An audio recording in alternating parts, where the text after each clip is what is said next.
नमस्कार प्रिय अभ्यर्थियों, आपका मेरे YouTube चैनल में एक बार फिर से स्वागत है। और मैं उम्मीद करता हूं कि अब परीक्षा की घड़ियां काफ़ी नज़दीक हैं और आप बहुत अच्छे से पढ़ रहे होंगे, बहुत मन लगा करके पढ़ रहे होंगे। लेकिन इस दौरान आपके मन में बहुत सारे संशय भी, बहुत सारी समस्याएं, बहुत सारी चीज़ों को लेकर के आपके मन में प्रश्न उठ रहे होंगे।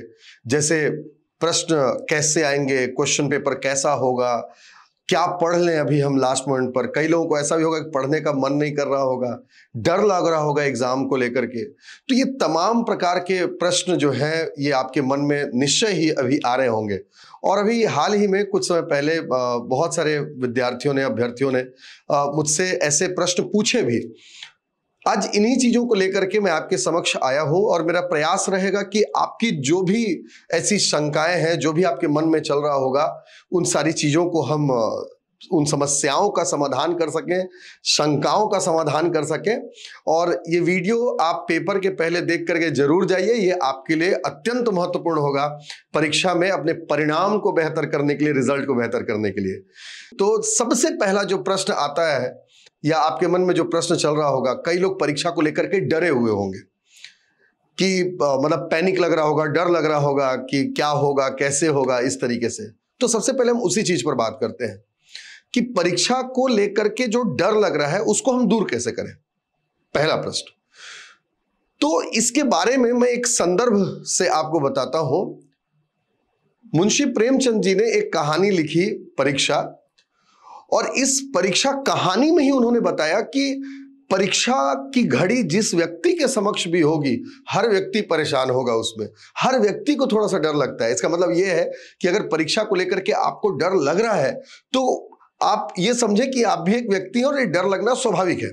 लेकिन ये डर इतना ज्यादा ना हो जाए कि आपकी पढ़ाई बाधित हो जाए, इसको नियंत्रित करना बहुत जरूरी है।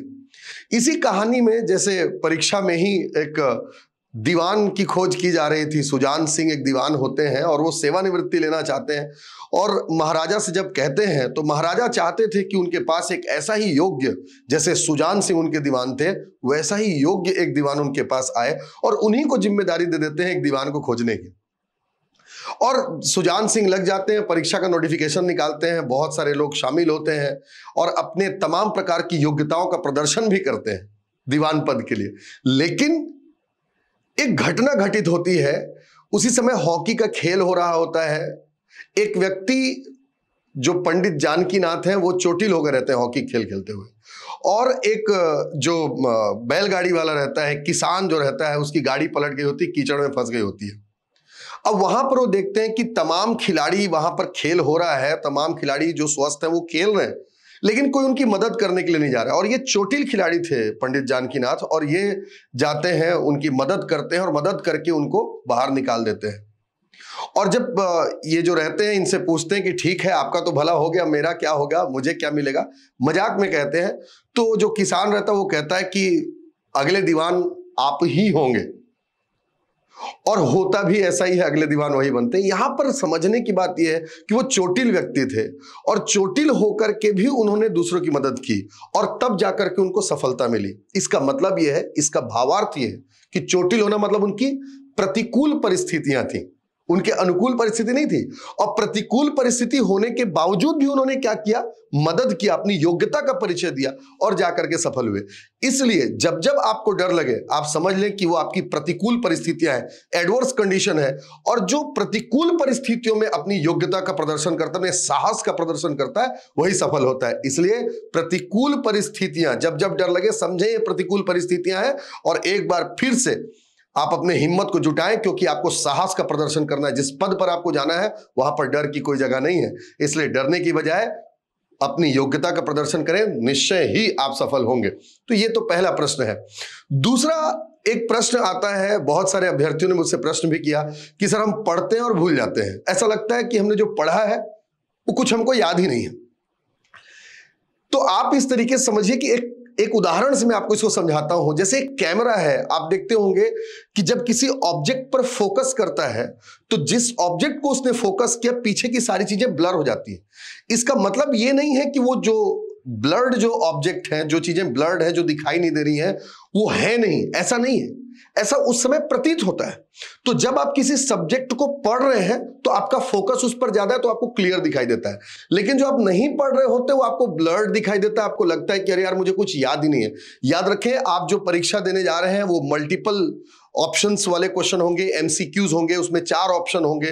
तो जो भी आपने पढ़ा है, जब आपको ऑप्शन दिखेंगे तो ब्लर्ड चीजें जो है वो अपने आप फोकस हो जाएंगी, क्लियर हो जाएंगी और आपसे क्वेश्चन बनेगा। ये पॉजिटिविटी लेकर के आप वहां पर जाएं।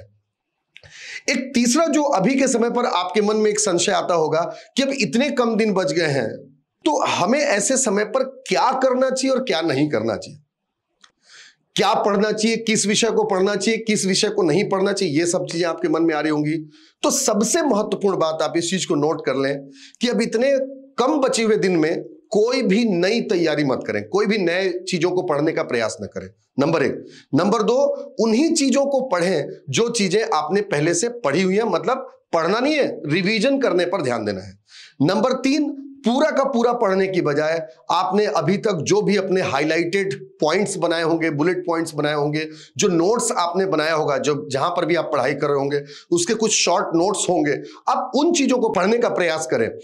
यहां पर एक बात मैं आपको यह बता दूं कि जैसे हम कोई भी टॉपिक को पढ़ते हैं तो हम उसमें डिटेल में जाकर के, डीप में जाकर के पढ़ने का प्रयास करते हैं। लास्ट समय जब होता है तब हमें केवल ओवरव्यू, एक नजर गुजारने की बस जरूरत है। मतलब किसी भी टॉपिक, किसी भी सब्जेक्ट को आप पढ़ें, उस सब्जेक्ट में भी आपको डीप में जाने की जरूरत नहीं है। लास्ट मोमेंट पर जब परीक्षा का केवल 1 दिन ही बच जाएगा, उस समय आप लास्ट में सारे सब्जेक्ट्स को एक बार सरसरी निगाह से निकालते चलें, बिना बैक ऑफ द माइंड ये सोचे कि आपको कुछ याद है या नहीं। आप बस ये देखें कि आपको एक नजर से गुजारना है, नजर से गुजर जाएगा तो एमसीक्यू है वो आपसे बनेगा।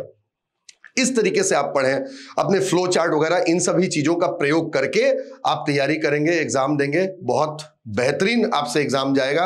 अब देखिए, खास बात यह है कि हमने ये तो देख लिया कि सरसरी निगाह से पढ़ना है, ओवरव्यू पढ़ना है, बहुत डिटेल में जाकर के नहीं पढ़ना है ना, एक नजर देखते जाना। लेकिन पढ़ने का तरीका क्या हो?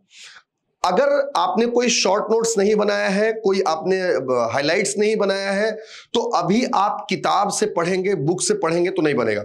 अब बहुत कम समय है, आप कोशिश करें कि जो भी सब्जेक्ट आपको पढ़ने हैं उस सब्जेक्ट के प्रीवियस 2 साल के, यानी 2020 और 2021 पीएससी के क्वेश्चन पेपर को आप एक बार जरूर पढ़ लें, और उस क्वेश्चन पेपर के जो सॉल्व्ड आंसर होंगे उन आंसर को एक बार आप नजर से गुजारते चलें कि ये क्वेश्चन क्या था, किस टॉपिक से आया था, क्या आंसर है। ये भी इस तरीके से भी अगर आप पढ़ेंगे तो लास्ट मोमेंट में ऐसी पढ़ाई बहुत ही ज्यादा हेल्पफुल होती है।